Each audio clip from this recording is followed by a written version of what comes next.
Yes, again, alright mga minamahal, Alicia ninyo, nagbabalik muli para sa ating panibagong video. So ngayon, eto na, pina-NBI na mga minamahal, sinagpina na. Ito nga pong paggaling sa Maleta Network, sa Peanut Gallery Network. 'Di ba? Na si CJ Hero and yung mga kasamahan niya. Grabe, no? Extortionist. Sana all. Babayaran ang katahimikan. Sige, hindi ko ibabash si Martin Romualdez. Bigyan niyo ako pera, mananahimik ako. Diba? Oh, hindi ko ibabash si ganito. Bigyan niyo ako pera, manahimik ako. Or else, kung hindi kayo mabibigyan ng pera, masisira ang buhay niyo. Ngayon, eto, nung hindi sila napagbigyan ni former House Speaker Martin Romualdez, siniraan nila malala. Tindi. Buti na lang magaling itong si Melvin Matibag. Oo. Yung pera kasi, ginawa nila, yung taas, totoo. Tapos yung ilalim, peke. Oo. So, sa mga nagpapakalat dyan ng fake news, sana matuto muna kayo kung ano yung klase or patakaran ng NBI para mahuli yung kanilang mga tinutugis na tao. Alright, so bago ang lahat, ito, panoodin muna natin itong mga minamahal. Itinuturing na bilang person of interest si PGMN anchor CJ Hero sa 300 million peso robbery extortion case ni Franco Mabanta. Ayon sa NBI, lalawak pa ang investigasyon para tukuyin ang papel ng ibang personalidad sa umano'y tangkang pamingikil kay former House Speaker Martin Romualdez. Narito ang agenda report ni Andrea Salve. Sinagpina na ng NBI si Camille Jensen Hero o mas kilala bilang CJ Hero, ang tinukoy na anchor ng Peanut Gallery Media Network na sangkot umano sa paggawa ng expose video laban kay dating House Speaker. Ang naturang video ang pinag-ugatan ng ikinasang entrapment operation ng NBI Organized and Transnational Crimes Division na ikinaaresto ni PGMN founder Franco Mabanta at ng 4 na iba pang personalidad sa isang country club sa Pasig City. 300 million pesos umano ang siningil ng grupo ni Mabanta sa mambabatas kapalit ng hindi paglabas sa expose. Una nang sinabi ni NBI Director Melvin Matibag na tinuturing ng person of interest si Hero sa kaso. Yung video na ginamit na clip, siya yung nandoon eh.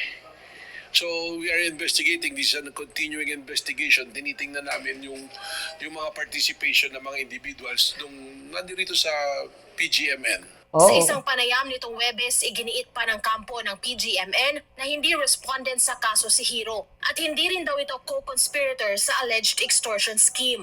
Well, yeah, all I can say for CJ Hero or like the haters out there to just stop it because we are gonna go after this fake news. These fake news are floating around. We're gonna go after the libelous posts against her, and she's a woman of character. She's a journalist with credibility and integrity.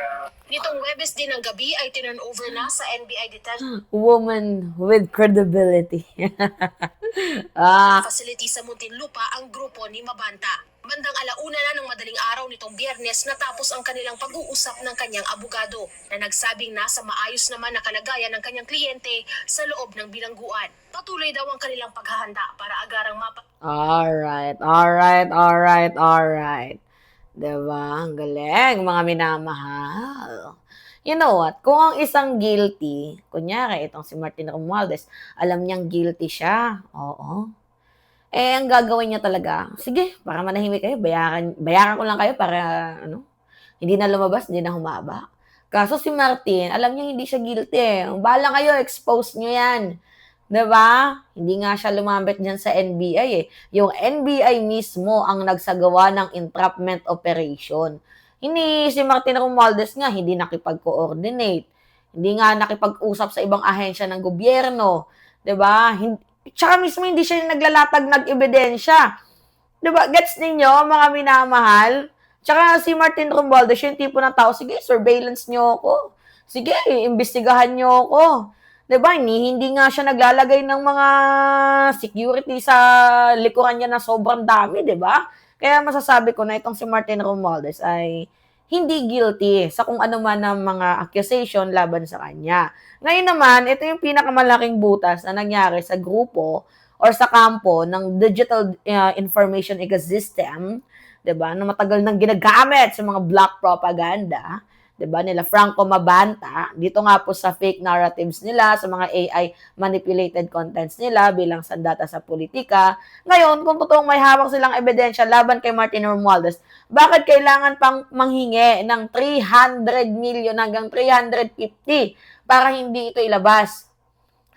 Ngayon, sobrang linaw naman talaga na truth-telling operation, yung ano nila, oo, mga minamahal, hindi truth-telling operation ang ginagawa nila.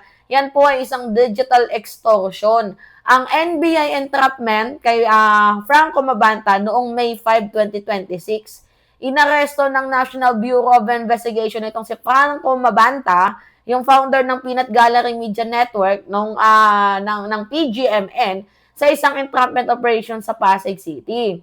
Ngayon, humingi si Mabanta ng 300 million mula kay dating Speaker Martin Romualdez. Ngayon, ang kapalit nito, hindi sila maglalabas ng fabricated expose laban kay Romualdez.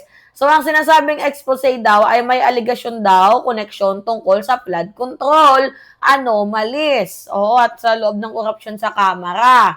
'Di ba, mga minamahal? Kaloka, oo.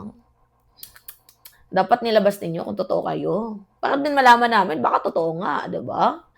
Kaso sa ginawang operation, matapos iabot ang unang tranche na 75 million na halos tunay, mga minamahal na bundle of money na sa isang undercover NBI agent na nagpapanggap na PR ni Representative Romualdez. Ngayon, ano yung nakita ninyo? Kumagat sila eh. 'Di ba? Kumagat sila, mga minamahal. So, this is my point.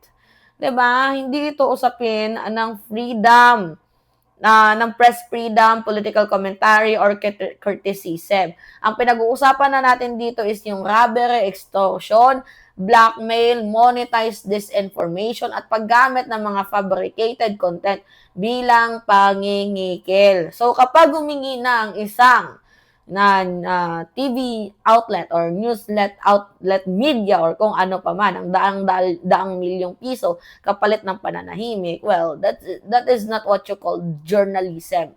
That is what you call organized extortion. 'Di ba? So ngayon, bakit nagsumbong si Martin kung may tinatago siya? Ito ang tanong na hirap sagutin ng kampo ni Mabanta. So, kung totoong guilty si Martin Romualdez, bakit siya mismo lumapit? Oo, sa NBI. Bakit siya pumayag sa entrapment? Bakit siya nakipag-coordinate sa law enforcement? Bakit niya hinayaang imbestigahan ng lahat? Diba? Ang isang taong may tinatago, karaniwan, umiiwas yan sa investigasyon.